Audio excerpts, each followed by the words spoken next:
দুটা আহিব লাগে তেতিয়া পানীটো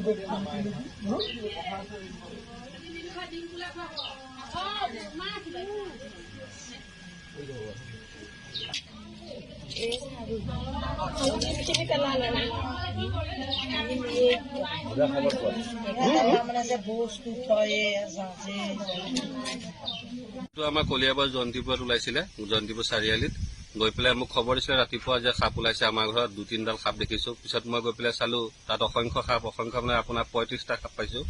আপোনাৰ এইটো আমাৰ যিটো চিক্ৰেট কিলবেক বুলি কয় আৰু আপোনাৰ অসমীয়াত ধোৰা বুলি কয়, এইটো ধোৰা সাপ হয়, মানে অবিষাক্ত সাপ। অবিষাক্ত যদিও মানুহৰ ঘৰৰ ভিতৰত যি নতুন বাথৰুমৰ মানে আয়োজন কৰিছিলে, বাথৰুমৰ ফ্ল'ৰৰ তলত হৈছিলে। মই গৈ পেলাই চালো, চাই তাৰ গাঁতৰ পৰা মই প্ৰায় আপোনাৰ 35টা সাপ উদ্ধাৰ কৰিলো।